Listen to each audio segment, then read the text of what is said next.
जादुई टीवी। सुनो, तुम्हारे बाबूजी तो कब के गुजर गए। अब उनका जो सामान है वो पड़े पड़े कबाड़ा हो रहा है। बेच ही दो, कुछ पैसे आ जाएंगी। बात तो सही है। अगले संडे फुर्सत में यही करेंगे। अगले संडे रोहित सारा सामान कबाड़ी को घर बुला के दे देता है। तभी उसकी नजर बाबूजी की पुरानी टीवी पर जाती है, जो इतने सालों तक कूड़े में पड़ी थी, फिर भी चमचमा रही थी। टीवी तो देखो, जैसे एकदम नई हो। हाँ, बाबूजी को टीवी देखना बहुत पसंद था। उनका सपना था कि वो टीवी पे आए। एक बार मौका भी था जब वो अपने गांव के गाने सुनाने किसी चैनल पर जाने वाले थे, पर मैं और मेरा भाई लड़ पड़े और बाबूजी को घर पर ही रुकना पड़ा। चला के देखें क्या?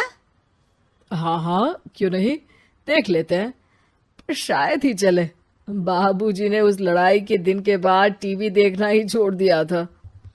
टीवी चालू करने के लिए उसमें केबल वायर लगा दिया जाता है। एक न्यूज चैनल चालू हो जाती है। स्वर्ग की सीढ़ी के रास्ते हैं तीन, तीनों के तीन रास्ते हैं संगीन। पहला रास्ता है सांप की बीन, दूसरा रास्ता घर में बिछा कालीन, तीसरा रास्ता कलकत्ता से चीन।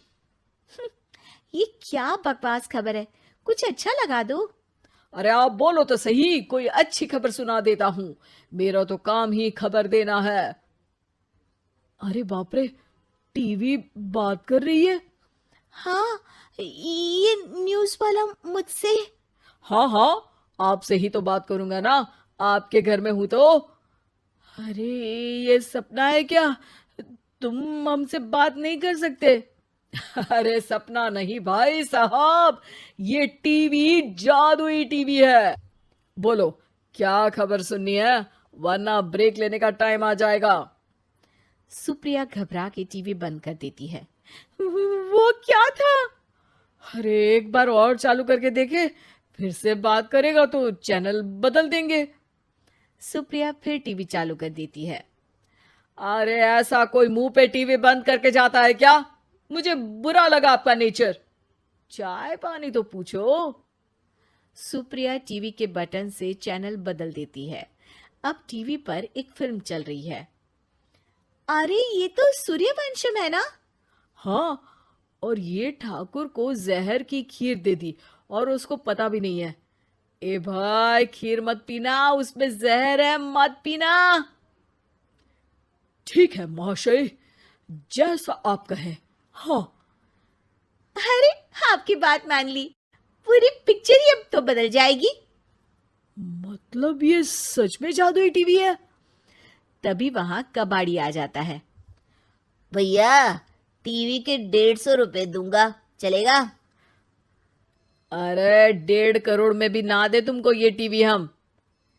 अरे 1.5 करोड़ खरीदने को होते तो तुम्हारे घर में ये पानी चाय नहीं पीता, अंबानी या टाटा के घर बैठा कोल्ड कॉफी पीता। रोहित कबाड़ी का हिसाब करके उसे वहां से चलता करता है और अपने भाई शशिकांत को फोन लगा के बुलाता है। शशि थोड़ी ही देर में वहां पहुंच जाता है। क्या हो गया भैया? अरे बाबूजी का टीवी याद है? हाँ हाँ, जिसमें घुसे रहते थे हमेशा वो, और अपने को कुछ नहीं देखने देते थे। अरे वो अब जादुई टीवी बन गया है। भैया, आपकी बकवास करने की आदत अब तक नहीं गई। अरे आपके घर में बच्चे हैं, अब तो बड़ों जैसी बात करो। रोहित जाके टीवी चालू कर देता है। टीवी पर एक जादू का शो हो रहा है जिसमें एक जादूगर है। अब मैं अपनी टोपी में से कबूतर निकालूंगा। श्रिंग ब्रिंग शरिंग बम फोपा फुफी फुफा बाउ। टीवी से कबूतर निकलता है और शशिकांत के सर पर आकर बैठ जाता है। भैया, ये क्या हो रहा है? भैया इसे उड़ाओ। ए कबूतर, जा जा, कबूतर चल निकल। अब मैं टोपी में से सांप। सांप सुनते ही शशिकांत कांप जाता है और भाग के टीवी बंद कर देता है। भैया, सॉरी भैया, मैं समझ गया ये सच में जादुई टीवी है, पर एक बार और ट्राई करते हैं। पर भाभी, कोई दूसरा चैनल लगाओ। हाँ, जिसमें डर ना लगे। सुप्रिया टीवी चला देती है और न्यूज लगा देती है। अरे कितने दिनों बाद मुझे याद आया, बताइए क्या खबर सुनाओ। और ये नया आदमी कौन है? ये मेरा भाई है शशिकांत।